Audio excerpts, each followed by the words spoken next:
This is the Voyager spacecraft, and this is the plaque on the front that identifies us in our place in the universe in case some star travelers a million years from now bump into the craft somewhere out in space.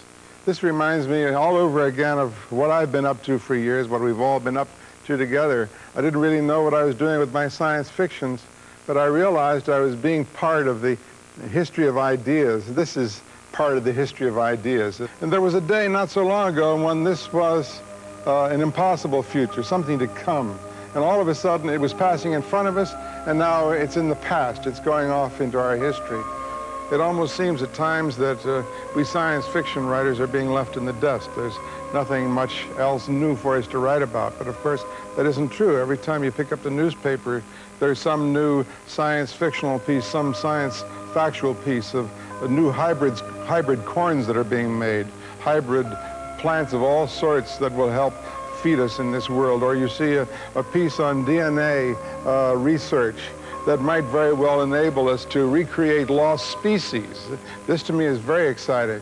In other words, if we can find one tiny piece of a mammoth or a pterodactyl or a brontosaur, we can recreate the whole darned animal. Now I can sit down immediately and write a science fiction poem, a short story or a novel about that. My own beginnings in science fiction were primitive and are still there as my root system. I fell in love with motion pictures, and then I fell in love with Buck Rogers when I was 9 years old, and fell in love with Edgar Rice Burroughs and John Carter, Warlord of Mars, when I was 10, 11, and 12. Memorized the books so that I could speak them to friends on a summer day. I was strolling on the moon one day in the merry, merry month of December. Now, May's the month. May, that's right. May is the year of the month. When, much to my surprise, a pair of bunny eyes. Most of my friends ran away when they saw me coming because they were afraid I was going to give them John Carter one more time.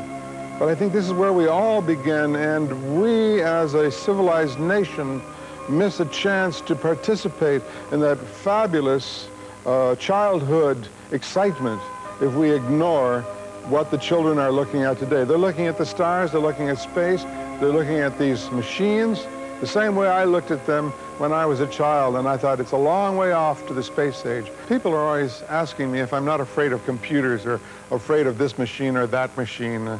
And I say, no, I'm not. I'm only afraid of the use of this machine, the use of that computer by the wrong person.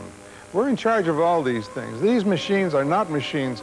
They're extensions of ourselves. They're extensions of our imagination, of our eye being made larger to see better, of our ear extending itself into outer space, of our hand extending itself through robots to control the environment.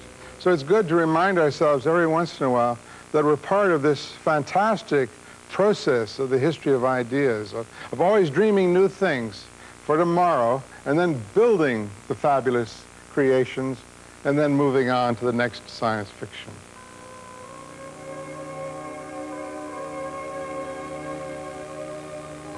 Wow, what a place. What a view, isn't it, John? It's absolutely unreal.